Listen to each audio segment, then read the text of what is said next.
Hello everybody and welcome back to episode 3 of the SteelCast right here at Purgatory Ironworks. Man, I have got serious about this thing. I've even got my microphone boom hooked up and the pop filter back in place.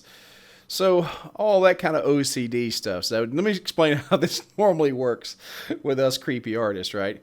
So I'm going to have a mad burst of energy and creativity for doing this. And I'm going to make a bunch of plans, and this will be forgotten about next week. That's how it works. So today, I am putting down as many recordings as possible, and I'm going to drip them out over the next couple of weeks, and maybe I can seem like I have some consistency starting there, at any rate. So after trying to get this video done the right way a couple times, it dawns on me that I'm going to have to do some text graphics in here, and this really sucks. But I'm going to try my best at this. I would rather slam my wiener in the sliding glass door than do a lot of video editing, so that's just where we are. So we're going to try to keep it simple. You're going to need to see some numbers on how we're going to set this stuff out. So there's going to be a couple things that you need to know, some hard numbers to be able to figure out what it is that you're going to charge for a piece. So let's start with our first number, which is relatively easy to get to, which is going to be cost of materials. So this is kind of the easy part here. But I want to make a couple of definitions here, because that's not just what you paid for your piece of steel in your pins, okay?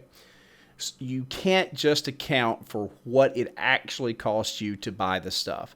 You're going to have to add a little bit of fudge in there to be able not to screw yourself. And this is what I mean. Let's say you got to go down to your local big box store and you got to have some sandpaper, you got to have some gloves. All of that stuff is going to be included in cost of materials, okay? So it's not just the steel, it's your gloves, it's your sandpaper, everything that you touched that you needed to be able to do that particular job can be included in cost of materials. Now, if you've noticed, I've got this little plus 30% of handling. So here's the thing. You had to spend time to go get that. Now, here's one quick side point. Regardless of whether you are doing this yourself, you always assume that you're paying somebody else to do it for you. So let's say you have your grunt labor and you're paying them $10 an hour. You've got to send them to the store. You got to pay for gas, et cetera, Reese's Pieces, snacks, all that kind of good stuff. That's where that extra 30% comes in there. If you do not add that in there, if you start pinching that end of it, you're going to cause yourself some problems. Unfortunately, breathing costs money, and you have to factor this into your work or you're going to cut yourself short. All right, let's get into the nitty-gritty.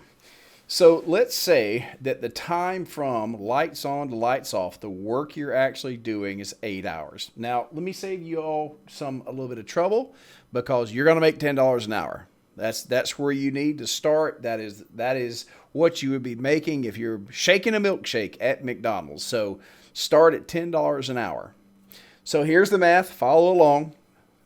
80 plus 65 is going to be $145. That is the cost of materials plus 30%, $65, plus 80 hours worth of labor. That's $145. Now here's the thing. If you're a business owner, that is what it costs you to make the item. So your business still has to make a profit.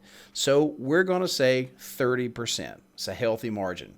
So $145 times 30%. And by the way, if you're not calculator literate, 1.3 is basically 145 plus 30%. So that means that the total cost that you would charge for however many widgets would be $188.50. Now, let's say that you made 5 widgets. Very simply, what you do is you take that $188.50, divide it by 5, and what you should charge for your widget is $37.70. Clear as mud? So, now, this is a basic formula. And my God, there are so many variables. I'm not even going to lie. There's a lot of variables. And the rules for this change, especially depending upon scale. when you have smaller items, you're going to make way more profit margin, or should charge more on profit margin when it comes to small items than you do on big items. High profit margin items are usually small and quick and easy to do, i.e., they can be done quickly and in a batch. The fact of the matter is profit margin wise, S-hooks and nails beat the crap out of custom knives. Now, the amount that you kind of rake in at that point is different, but man, you are never going to beat the profit margin on a 3-heat S-hook. Just can't do it, because you can sell that damn S-hook for $10. And you just cannot do the same thing with a very expensive knife. It just does not work that way. Okay, so what should we take away from this? Well, there's your basic formula. Now, a couple things you're going to need to watch out for and you're going to need to take into account is, one, you got to have some clear numbers. Get your phone out, time yourself.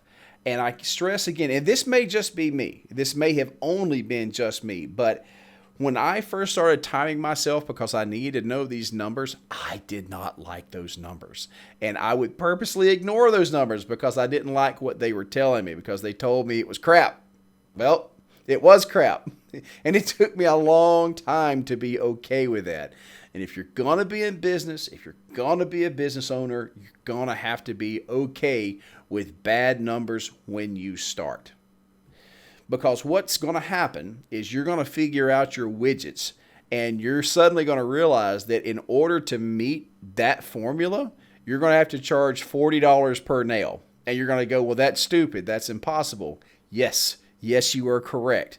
But that's accurate. So now we have to get into the next stage of this, is how do we get that number down to something reasonable? And that brings us once again back to efficiency and production. Now, I know you guys are going to get sick of hearing this from me. Because this is probably going to be my new, catchphrase for the year. Produce. But somebody made the mistake. Well, I don't know who made the mistake of asking me to do this podcast and talk about business, but you're going to hear it because this is what has worked for me. This is what allowed me to exist where I shouldn't exist. So now let's change the equation a little bit. Instead of just getting your Pabst Blue Ribbon guy, let's say that you've gotten your buddy who's a Budweiser man, and he's far more capable and far more efficient. And so when he comes over, he's not fumbling around. He's got everything laid out for you, and you are able to go to work without a hitch, and you get a full day in. And now, instead of making 2 good nails, you've made 80 nails. Now look what happens to the math. If your time for that day was $80 worth and you have 80 nails, that means you can now sell those nails for $1 a piece. And guess what? At that rate, that's a great price.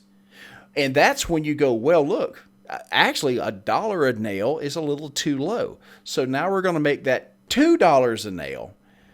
And so you understand that when you get that efficiency up, that margin opens up. Now you can have the question of, well, what can I charge for this? But the key to all of that is being able to produce enough to bring those numbers down into that reasonable area of what somebody's going to pay.